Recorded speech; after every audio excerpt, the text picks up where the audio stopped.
Transition politique au Mali. Les 5 années de réalisation mises en lumière ce mardi 23 juin 2026. Les détails tout de suite en début d'édition.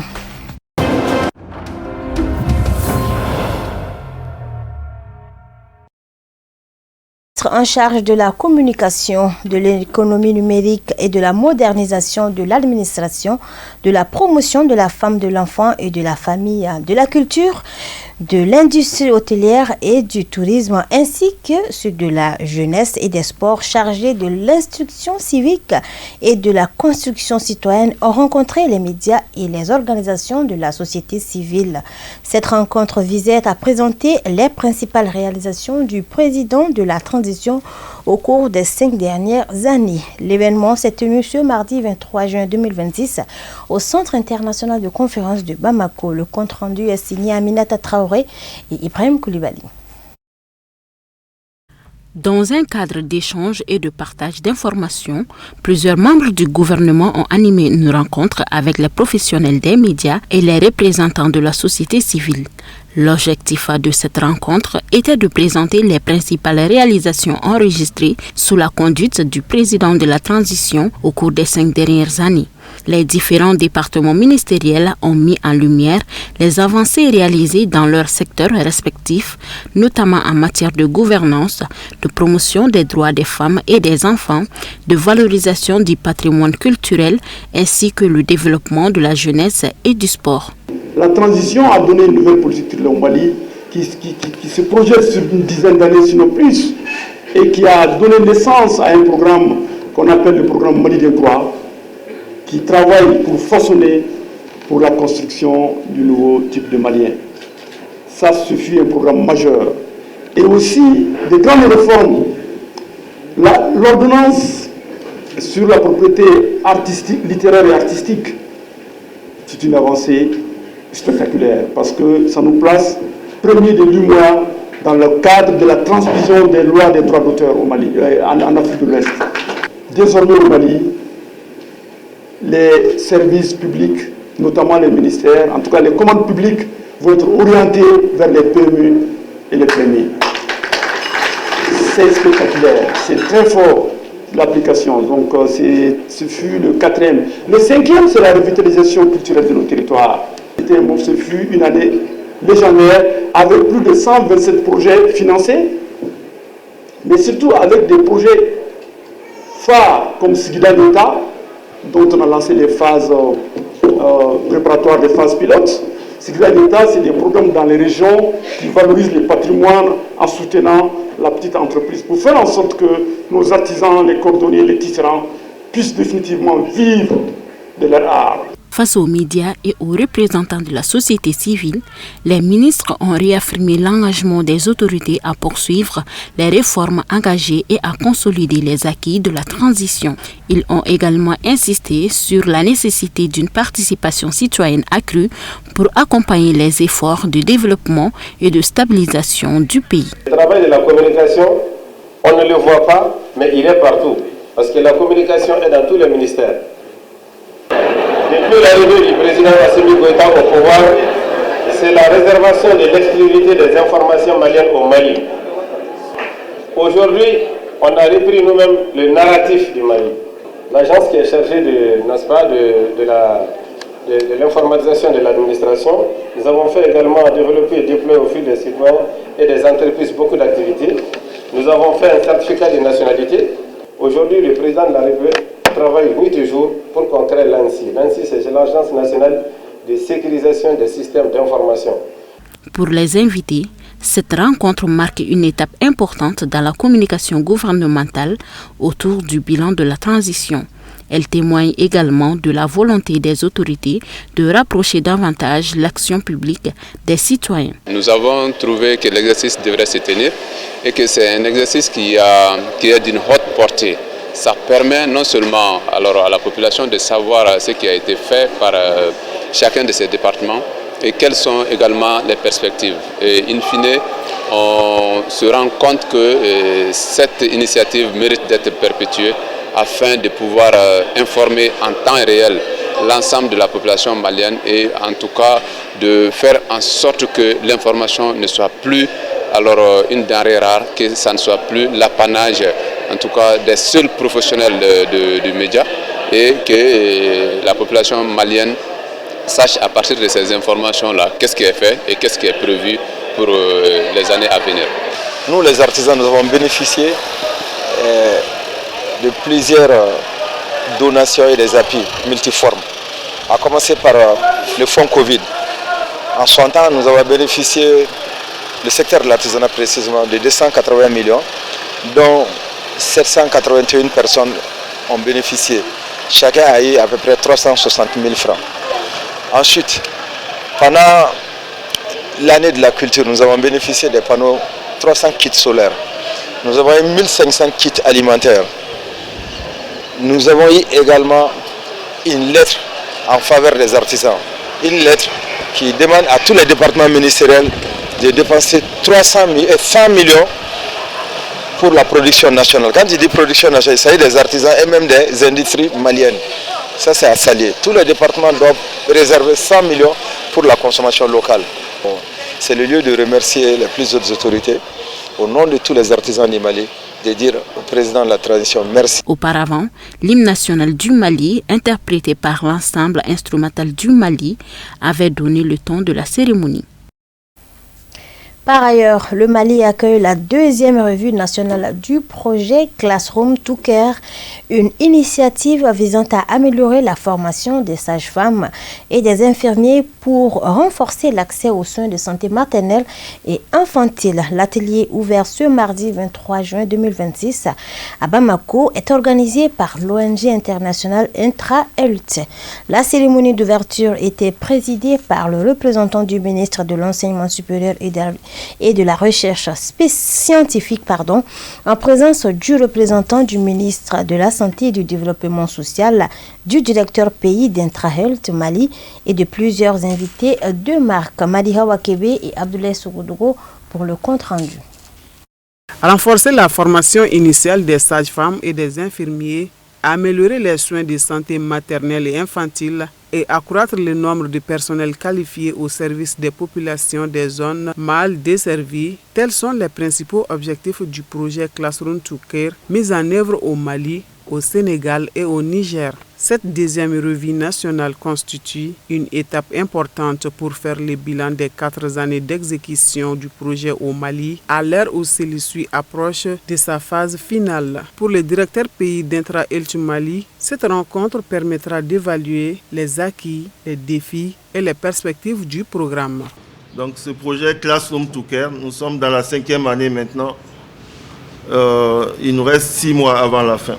Donc l'objectif de cette réunion, c'est vraiment de faire le point des réalisations que vous avez eu à effectuer durant cette année, mais aussi pendant les 4 années et demie passées, où Classroom to Care a assisté beaucoup d'écoles, surtout les écoles privées, dans le cadre de l'accréditation, dans la formation des formateurs, tout en essayant de réduire le fossé entre la formation initiale et la formation continue. C'est-à-dire de faire que tout ce que nous avons en formation continue puisse se retrouver rapidement au niveau de la formation initiale. Donc je tiens vraiment à remercier tous nos partenaires. Pendant 2 jours, les participants échangeront sur les acquis du projet, son impact sur le système de formation sanitaire, les axes du plan de pérennité, ainsi que les recommandations pour l'avenir. La directrice technique du projet a saisi l'occasion pour remercier le gouvernement du Mali et l'ensemble des partenaires pour leur accompagnement. Au cours de ces 4 années, plusieurs résultats majeurs ont été atteints au Mali, parmi lesquels le renforcement institutionnel. Chaque école a pu structurer et renforcer sa gouvernance, mettre en place des comités d'accréditation, redynamiser les comités internes d'assurance qualité, les SIAC, initier une démarche qualité pour une amélioration constante des enseignements-apprentissages et pour une reconnaissance par l'organe accréditeur national. Et nous félicitons également ici les écoles qui ont été accréditées et qui ont également des programmes de formation qui ont été accrédités. Il y a également la mise à niveau des approches pédagogiques. Il y a aussi le renforcement de capacités du corps enseignant et de la supervision clinique, les encadreurs de supervision clinique. Cette revue est aussi l'occasion de regarder avec lucidité les défis qui subsistent et faire des propositions concrètes pour une meilleure appropriation des acquis. Le représentant du ministre de la Santé et du Développement social a quant à lui salué les résultats enregistrés, soulignant l'importance du projet dans le renforcement des ressources humaines en santé, aussi bien en qualité qu'en quantité. L'objectif de notre politique de santé, c'est d'assurer le bien-être de la population. Et pour cela, il nous faut des ressources humaines de qualité et en quantité. Et si vous savez aussi ce que représente la frange femmes-enfants dans cette population, vous comprendrez que l'objectif d'assurer ce bien-être à la population ne sera atteint lorsque la santé de la mère et de l'enfant n'est pas effectivement à hauteur de souhait. C'est pourquoi nous avons beaucoup apprécié l'accompagnement du projet. Président de la cérémonie, au nom du ministre de l'Enseignement supérieur et de la Recherche scientifique, son représentant a salué les efforts consentis par les acteurs du projet et rappelé les défis qui restent à relever pour améliorer durablement la santé maternelle et infantile. Le projet C2C, mis en œuvre depuis 2022, apporte une réponse concrète et innovante. En soutenant 4 écoles privées de formation en santé au Mali, ce projet vise à augmenter durablement le nombre d'infirmiers et de sages-femmes qualifiés prêts à servir les populations les plus marginalisées. Au cours des 4 années écoulées, des progrès significatifs ont été accomplis. Le renforcement de la gouvernance des établissements, la formation des formateurs à l'approche par compétences, la dotation en équipement, la mise en place de plateformes d'e-learning et l'accompagnement vers l'accréditation des écoles selon les normes de l'Organisation ouest-africaine de la santé. Une projection vidéo des réalisations du projet dans ces zones d'intervention a précédé les travaux. La cérémonie s'est achevée par une photo des familles, marquant ainsi le lancement officiel de cette 10e revue nationale du projet Classroom to Care. Éducation à présent, l'école privée franco-arabe El Hadj Mohamed de Sirakoro a célébré samedi 20 juin 2026 la clôture de l'année scolaire par une cérémonie riche en émotions. Parents d'élèves, enseignants et administrateurs ont assisté à une démonstration du savoir-faire des enfants, chant, poésie, récitation coranique, apprentissage des préceptes de prière et remise de cadeaux. Reportage est signé Issouf Koulibaly. C'est par une lecture coranique suivie de la montée de couleurs que la cérémonie de clôture des classes de l'école privée franco-arabe El Hadj Mohamed de Sirakoro a débuté. Dans un enthousiasme, les élèves du préscolaire de la première et de la 10e année se sont succédés devant un public composé de parents, enseignants et invités. À tour de rôle, les enfants ont récité leurs leçons en français et en arabe, démontrant les acquis pédagogiques de l'année.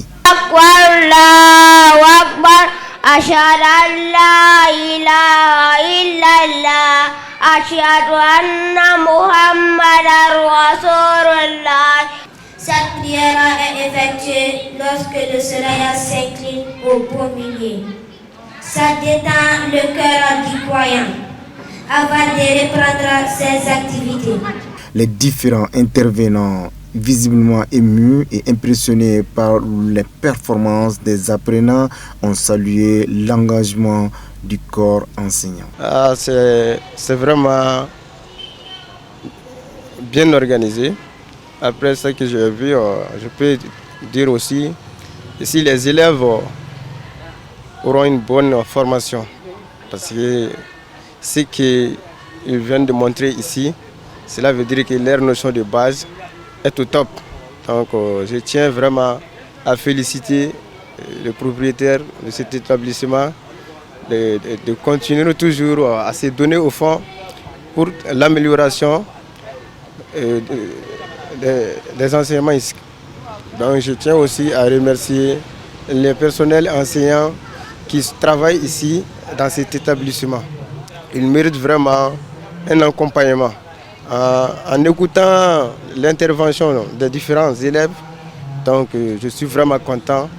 Non seulement ces élèves, ils apprennent l'arabe, mais aussi le français, imaginez. Donc c'est vraiment un établissement qu'on doit essayer de faire comme pareil aussi. Voilà, le message que j'ai ce soir à l'endroit des parents d'élèves, c'est à l'occasion de cette cérémonie, j'invite tous les parents à veiller beaucoup sur les élèves, de continuer à apprendre leurs leçons à la maison. Les vacances ne veulent pas dire que la lecture de Coran et des livres est finie, quoi. On doit continuer à faire des lectures à la maison. On doit inviter les élèves à faire des lectures à la maison pendant les vacances. C'est ce qui aide les enseignants et les directeurs dans leurs tâches. La cérémonie a été marquée par la distribution des cadeaux à l'ensemble des élèves ainsi qu'aux parents exemplaires. Les chants religieux interprétés par les enfants ont apporté une touche festive et spirituelle, clôturant l'événement dans une ambiance chaleureuse et fraternelle. L'actualité à présent nationale et internationale en bref, commentée par Moussa Famba.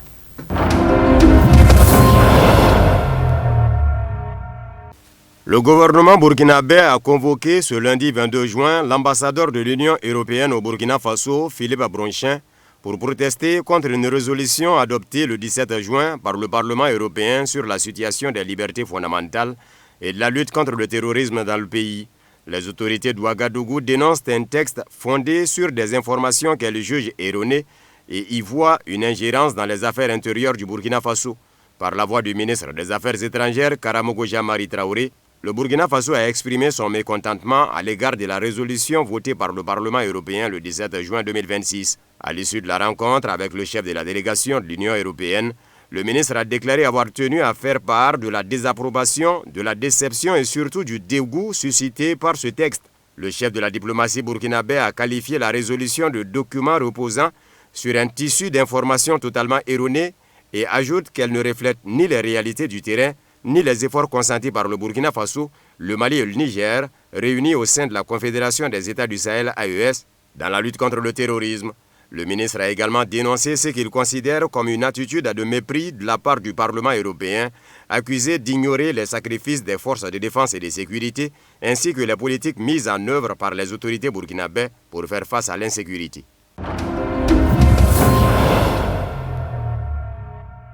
Niamey a officiellement entériné son retrait de la Cour pénale internationale, l'accusant de mener une justice sélective. Une fois ce retrait effectif, dans un an, le Niger deviendrait le troisième pays à se retirer du statut de Rome, après les Philippines et le Burundi. Alors que ce tribunal avait suscité de grands espoirs parmi les peuples attachés à la paix et à la justice, il a fait l'objet de détournements et d'instrumentalisation, stipule le courrier.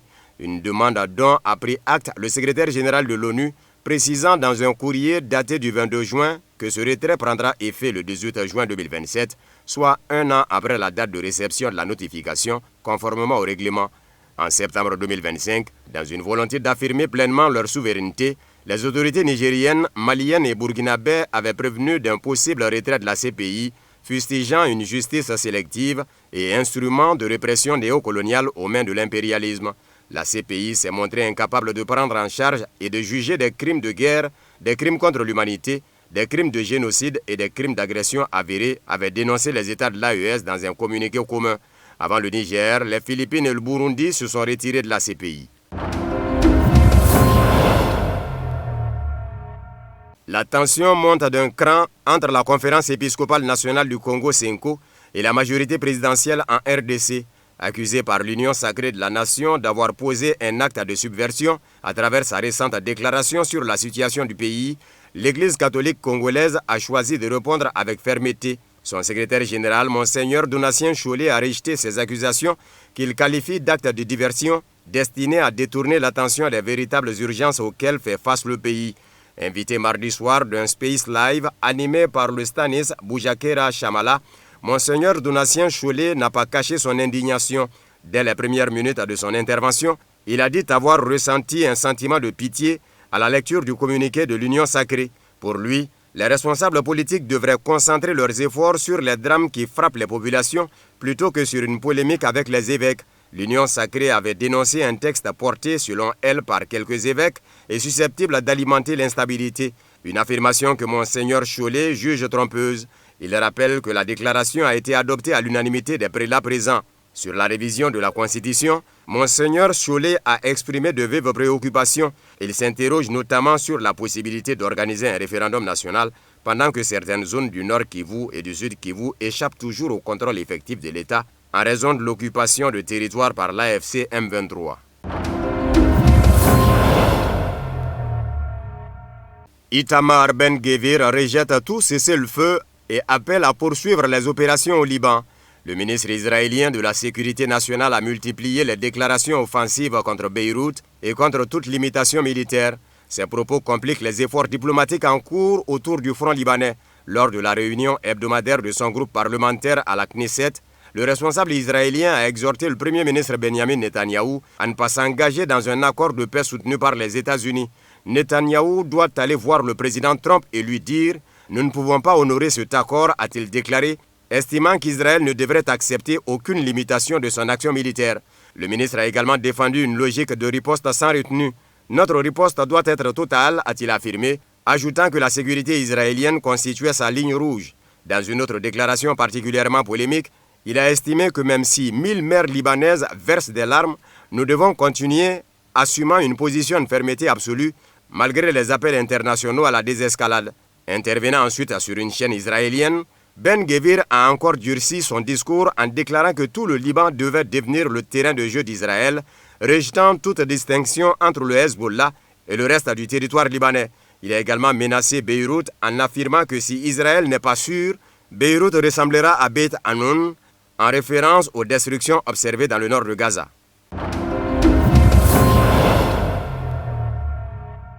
Lors d'une conférence de presse dans le bureau ovale, le 22 juin, le locataire de la Maison Blanche a annoncé la reconversion de sites de constructeurs automobiles américains afin de produire des missiles anti-aériens Patriot et des Tomahawk. Je sais que General Motors est désormais très enthousiaste à l'idée de fabriquer des armes, a assuré Donald Trump lors d'une conférence de presse à la Maison Blanche le 22 juin. Certaines de leurs usines vont être reconverties pour produire des armes, notamment des systèmes de défense aérienne Patriot, des missiles Tomahawk et beaucoup d'autres choses, a ajouté le président américain, interrogé sur sa rencontre prévue le 24 juin avec les dirigeants des grands groupes d'armement des États-Unis. Une rencontre similaire s'était tenue à la Maison-Blanche le 6 mars, une semaine après le déclenchement de la guerre américano-israélienne contre l'Iran. Mi-juin, l'agence Bloomberg avait ébruité les discussions en cours entre le constructeur automobile de Détroit et deux missiliers, des stocks et des capacités industrielles mises à rude épreuve par l'attaque contre l'Iran.